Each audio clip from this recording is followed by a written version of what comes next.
We fell out of love like shooting stars. Okay, so we're gonna put our masks on.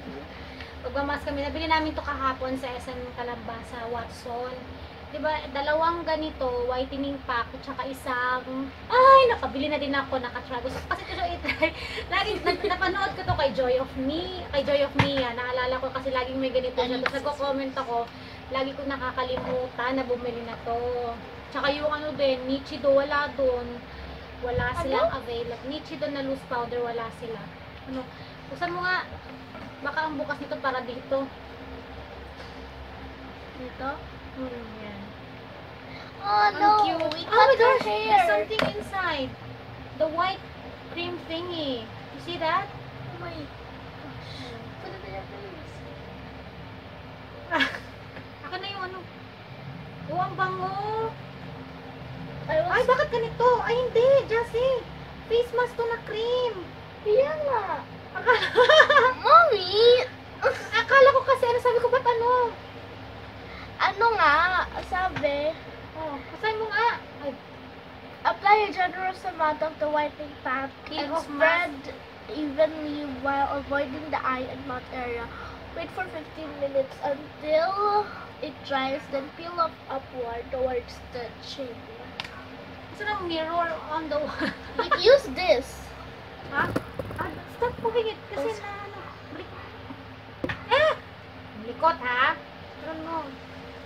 Yan. Sino naman na yun? Ikaw din. Medyo ano siya, ha? Medyo, ano siya sa mukha? Ano? Mentally.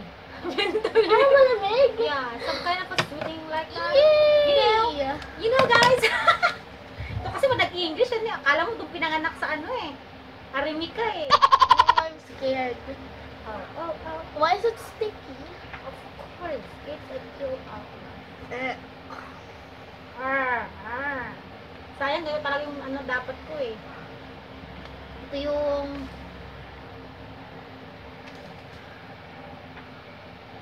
Ew! Sticky! nakaano. Baka makita yung ano ko. Belly. What the?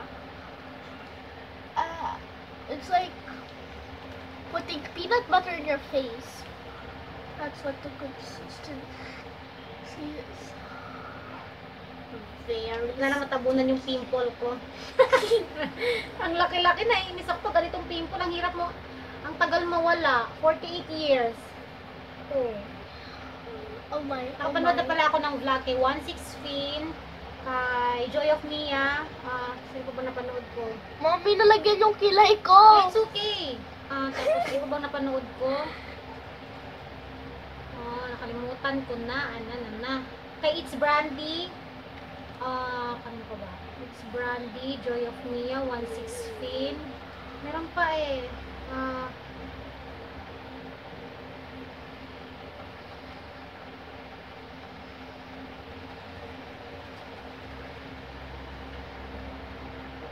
ba napanood ko?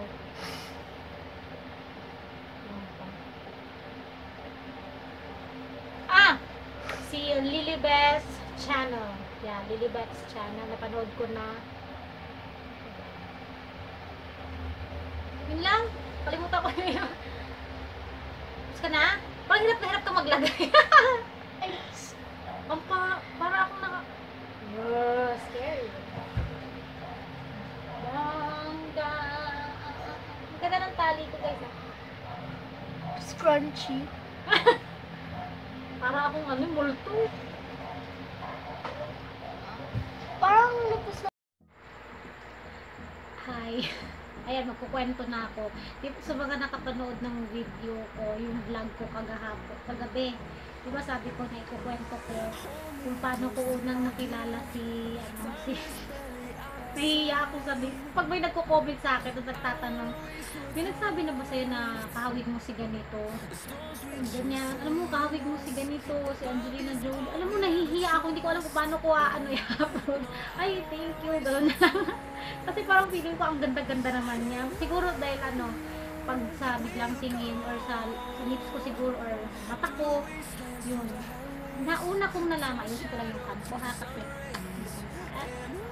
una kong nalaman, nakakawig ko siya, 2000, 2001. Nasa school ako noon. Yung school namin, yung pintuan niya, may maliit na salamin na parang pag ganun lang. Pag sisili ko, yun na makikita mo. So, sa, English pa nun, ang subject ko nun, English. Yung classmate ko, na si Ross, Boo, half siya eh. Tropa ko yun, nasa labas siya nasa hallway siya. Ako nasa loob na kasi may klase kami. Kaya yung classmate ko na lalaki, nasa labas. Kasi yung friend niya na lalaki, nandun din, parang may pinag-usapan. Tapos lumabas ako. Alam mo ko sa teacher namin na mag-CCR ako. Tapos yun, pinayagan ako, lumabas ako. Eh di ba yung classmate ko na si Ross, tsaka yung friend niya nag-uusap sa labas, dumaan ako. Sabi ng friend ni Ross, sino yun? Sabi ng friend niya na, sinabi niya kay Ross na may kahawig siya. Si Angelina Jolie. Oo talaga, sabi ng classmate ko na si Ross. Eh di yun, nasa CR ako, tapos bumalik ako sa room. Tapos si Ross din, yung classmate ko lalaki, nasa loob na din ng room namin, classroom. So nakaupo na ako, nasa likod siya, sabi niya sa akin, bumulong siya sa akin. Kasi nasa likod siya, bumulong siya sa akin, sabi kahawig mo daw si Angelina Jolie. Sabi ko, sino yun? Hindi ko kilala. Sino yun? Siya, meron siyang movie ngayon sa Putang Gaisano Mall, sa Davao City, Putang Gaisano Mall. Talaga? Tapos, papunta namin ng Gaisano Mall. Siya naman, ang ganda naman talaga. Mahaba ang buhok niya. Ang movie pa niya noon, guys. Gone in 60 Seconds. Doon. Yun yung movie niya doon sa Davao. Timing, movie niya yun. Meron siyang malaking parang poster na parang porte niya na Gone in 60 Seconds. Tinitigan ko talaga siya. Sabi niya, hawig kayo. Sabi ng classmate ko. College ako na. Sabi niya, hindi nga, hawig mo nga. Sabi ko, ang ganda doon. Saan ba kami nagkahawig? Pag daw talagang magkahawig, ewan ko ba? Hindi ko nga din alam. Kaya nahihiya ako hanggang sa nagpumunta na ako dito sa Manila, na bakasyon ako sa auntie ko, pumunta ako ng Tarlac tumira pa ako ng Tarlac sa kapatid ng daddy ko, sa bus, may magsasabi sa akin, ang ganda daw ng mata ko, ang ganda daw ng, magtataka ko, titignan na lang ako, tapos ang ganda daw ng mata ko, ang ganda daw ng tapos may nagsabi pa sa akin na Hapon, na Japanese, na kahawig ko daw sa Angelina Jolie. Marami na nagsabi sa akin, kaya lang nahihiya ako. Alam mo, may kahawig ka. Minsan tinititigan na lang ako. Meron pa isa. Naalala ko, dalaga ako. Kumain kami sa Jollibee ni Jerome noon. Tapos, may isang, parang may tropa, hindi ko tropa o sila, basta kumakain din. Tapos sabi ng lalaki, pagtayo ko, tumingin siya sa akin, sabi niya, oh, Angelina. Sabi niya, Angelina. Kumakanta siya ng Angelina. Sabi ko, tapos nakatingin siya sa akin. Tapos wala lang. Normal lang sa akin. Kasi, wala. Syempre, nahihiya naman akong, diba? Kaya nga pag, pag may nagko-comment sa akin, alam mo, hawig mo si ganito. Hawig mo si Angelina. Ganyan. Nahihiya ako. Hindi ko alam kasi, alam mo yun. Thank you. Kasi, kasi, yun ang tingin nila sa akin. Sa peg ko. Sa peg ko talaga. Yun ang tingin nila sa akin. Pero pag nakita niyo ako sa personal, hindi, parang hindi din. Pag nakita niyo ako, normal lang na ay, di pala, charot. Ewan ko, basta sabi nila, pahawig ko daw. Minsan biglang lingon na gano'n. Lalo na pag naka-side view ako, nakaganyan ako. Tas isa pa, nung lumabas yung palabas na kay Lara Croft, yung ba yun?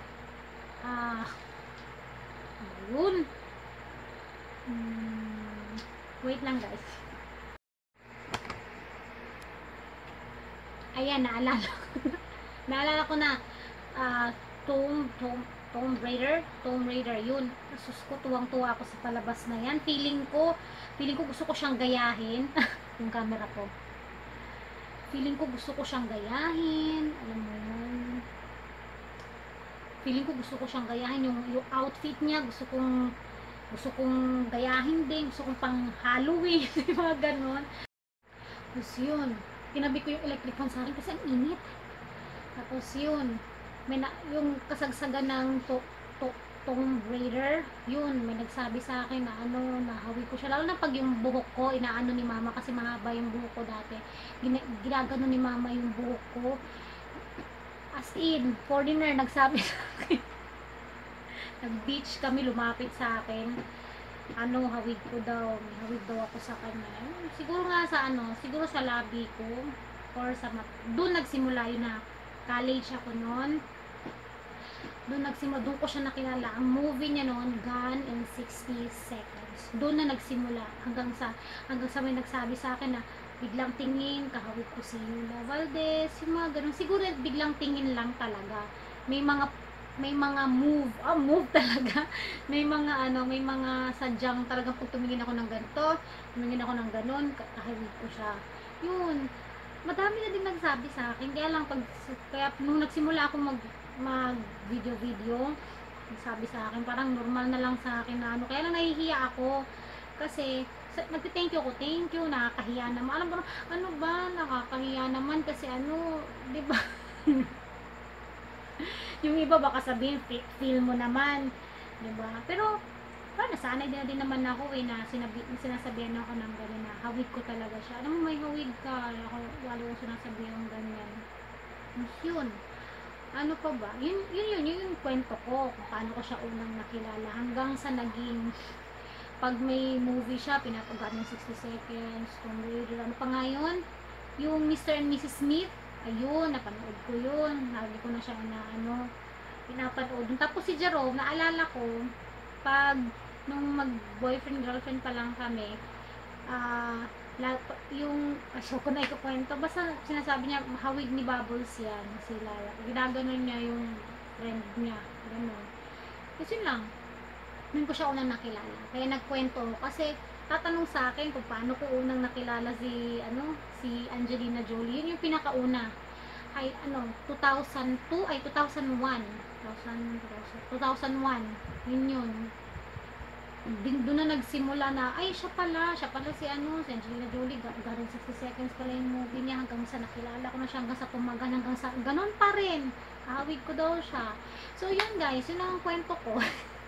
Tsaka may papakita ko, di ba binigyan ako ng kapatid ko, nag-unboxing ako ito.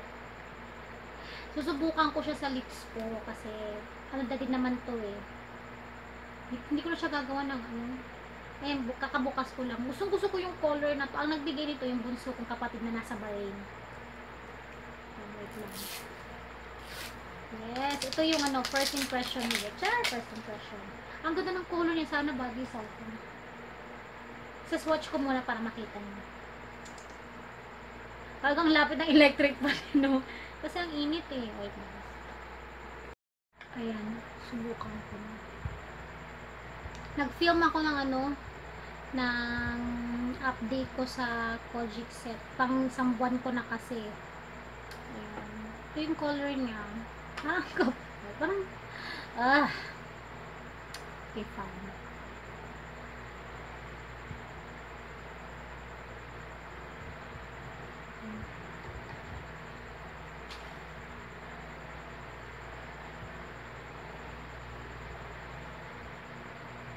Oh, cute to.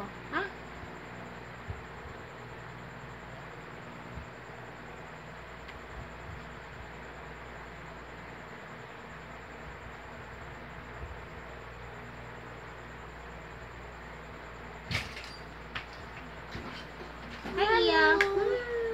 Go up. At the back. You're taking vlog. Yeah, I'm taking vlog. Say hi to them. Hi. Good evening. Ito yung lips. Red na red. Ano to? Tokyo. Tokyo. Gusto ko sana yung chance. What? Where's the other lipsticks? It's gone already. I erased it. Oh. How? With water. But why did you erase it with water?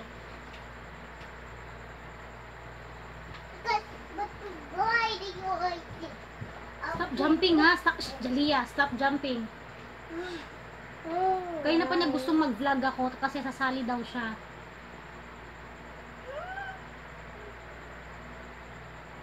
Kaya na kasi hindi vlog yun. Ay, hindi vlog yun. Nag-review ako ng syempre. Diba? Parang kapal ito sa kabila. Wait lang. Mommy, stop the vlog because I'm going to drink.